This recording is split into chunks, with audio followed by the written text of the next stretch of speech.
কোনো অপরাধী ছাড় পাবে না, এটাও সত্য। আপনারা ইতিমধ্যে জানেন যে আমাদের তদন্ত সংস্থা দিনরাত নিরলস কাজ করছেন।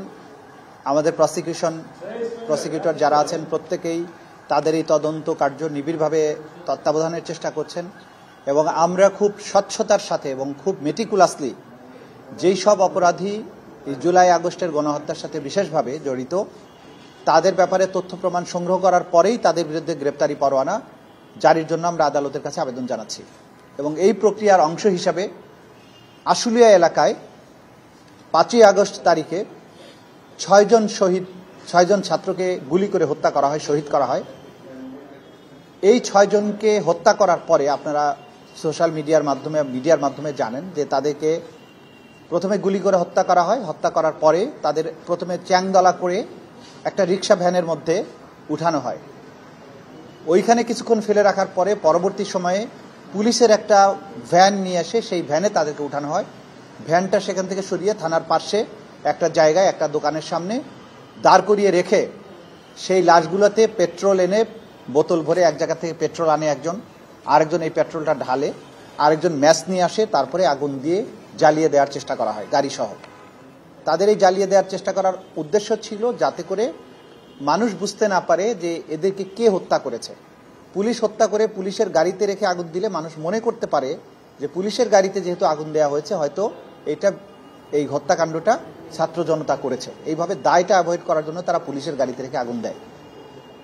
আমাদের তদন্ত সংস্থা এই ব্যাপারে ডিটেইল তদন্ত করে এবং তদন্ত পরে যেটা পাওয়া যায় যে এই ঘটনার সময়ে গুলি বর্ষণের সাথে ঢাকা 19 আসনের সেই সময়ের যে এমপি ছিল সাইফুল ইসলাম, সে নিজ হাতে অস্ত্র নিয়ে গুলি বর্ষণ করেছে পুলিশের পাশাপাশি ছাত্রলীগকে নিয়ে।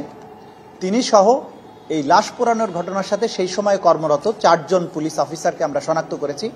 এই 4 জন আর সাইফুল ইসলাম ঢাকা 19-এর এমপি সেই সময়ের, তার বিরুদ্ধে আমরা গ্রেপ্তারি পরোয়ানা জারির জন্য আবেদন করেছিলাম। আদালত গ্রেপ্তারি পরোয়ানা জারি করেছেন আজকে, বলেছেন ইমিডিয়েটলি তাদেরকে অ্যারেস্ট করে আদালতে সোপর্দ করার জন্য এবং এই গ্রেপ্তার করা মাত্র তাদেরকে আদালতের কাছে সোপর্দ করতে হবে এবং পরবর্তী 26শে জানুয়ারিতে এই মামলার জন্য পরবর্তী তারিখ নির্ধারণ করা হয়েছে। এর মধ্যে প্রোগ্রেস রিপোর্ট বা তদন্ত রিপোর্ট যেটা আমরা পাবো সেটা আদালতের কাছে দাখিল করব। আর হচ্ছে মোটা দাগে আমরা যেটা বলার চেষ্টা করছি যে ছাত্র জনতার মধ্যে সবার মধ্যে আমাদের ব্যাপারে যাতে কোনো অনাস্থা তৈরি না হয়, আমরা ব্যাপক হারে গ্রেপ্তারি পরোয়ানা জারি করছি না।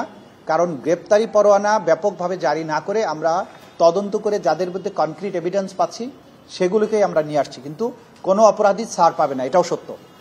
আর বিভিন্ন থানাগুলোতে গোটা বাংলাদেশ জুড়ে যে সমস্ত থানায় মামলাগুলো করেছেন ভিকটিম পরিবার, আমরা আইন শৃঙ্খলা রক্ষাকারী বাহিনী এবং সরকারের পক্ষ থেকে যে নির্দেশনা, আমরা সরকারের পক্ষ থেকে যে মতামত জানতে পেরেছি যে এই মামলাগুলোর কিন্তু তদন্ত অব্যাহত থাকবে যতক্ষণ পর্যন্ত আন্তর্জাতিক অপরাধ ট্রাইব্যুনাল এগুলোকে তাদের মামলা হিসেবে গ্রহণ না করবে ততক্ষণ পর্যন্ত কিন্তু থানাগুলোতে এই মামলা চলমান থাকবে। আইনের এবং বিচারিক যে সমস্ত প্রক্রিয়া আছে, আসামিকে গ্রেপ্তার, তাদেরকে আদালতে সোপর্দ করার এই প্রক্রিয়াটাও চলমান থাকবে। আমরা যখন মনে করব যে এখানে ক্রাইমস এগেইনস্ট হিউম্যানিটির অধীনে এই আসামিদেরকে ধরা দরকার, তাদের বিরুদ্ধে এখানে নিয়ে আসা দরকার, তখন আমরা যাব। কিন্তু ধরেন যেহেতু 56,000 বর্গমাইল জুড়ে এটা হয়েছে, এই গ্রাউন্ড লেভেল পর্যন্ত যেতে আমাদের সময় লাগবে। আমরা বারবারই যেটা বলার চেষ্টা করেছি, যারা অপরাধের একদম মাস্টার মাইন্ড ছিলেন, একদম টপে যারা আছেন, তাদেরগুলোকে আমরা আগে নিয়ে আসছি, ক্রমান্বয়ে আমরা নিচের দিকে যাব। সুতরাং কাউকে আশাহত হওয়ার প্রয়োজন নাই। এটার জবাবে আমরা আদালতকে বলেছি যে এই ঘটনার সাথে রিলেটেড ঊর্ধ্বতন যে সমস্ত পুলিশ কর্মকর্তা ছিল তারা ইতিমধ্যেই আরো ব্যাপক পরিসরে যে সমস্ত ঘটনা ঘটেছে সেগুলোতে তারা আসামি হয়েছেন এবং আসামি হয়ে গ্রেপ্তার হয়ে অলরেডি তারা জেলেও আছেন এবং এটার কমান্ড রেসপন্সিবিলিটির কারণে উপরের দিকে শেখ হাসিনা সহ স্বরাষ্ট্রমন্ত্রী সহ অন্যরাও আসামি হয়েছেন, তাদের বিরুদ্ধে গ্রেপ্তারি পরোয়ানা জারি হয়েছে। স্পেসিফিক্যালি এই 6 জনকে হত্যা করে লাশ পোড়ানো একটা নৃশংসতম ঘটনা, সেই জন্য এইটাকে আমরা আলাদাভাবে তদন্ত করেছি এবং এইটার সাথে রিলেটেড যে কয়েকজনকে পাওয়া গিয়েছে তাদের বিরুদ্ধে আমরা গ্রেপ্তারি পরোয়ানা চেয়েছি। কিন্তু এর সাথে আরও যারা ইনভলভ আছে, যাদের বিরুদ্ধে তদন্তে আমরা কনক্রিট এভিডেন্স পাবো, তখন তাদের বিরুদ্ধেও কিন্তু আমরা গ্রেপ্তারি পরোয়ানা চাইবো। এটা আমাদের রিপোর্টেও আমাদের তদন্ত কর্মকর্তারা বলেছেন যে তদন্ত চলছে, যাদেরকে ভবিষ্যতে আরো সম্পৃক্ত পাওয়া যাবে তাদের বিরুদ্ধে আমরা গ্রেপ্তারি পরোয়ানা চাইতে পারবো। এখন পর্যন্ত এদের বিরুদ্ধে কনক্রিট এভিডেন্স আছে, ফলে আমরা তাদের বিরুদ্ধে গ্রেপ্তারি পরোয়ানা চেয়েছি।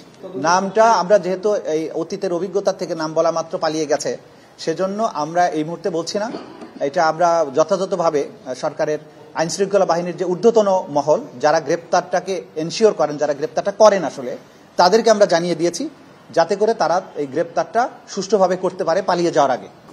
আমাদের জানা মতে তারা পোস্টেড আছে বিভিন্ন জায়গায়, কিন্তু তারা চাকুরিতে আছেন কিনা কর্মস্থলে এটা জানি না, কিন্তু তাদেরকে চাকরিচ্যুত এখন পর্যন্ত করা হয়নি, সেটা আমাদের কাছে তথ্য আছে।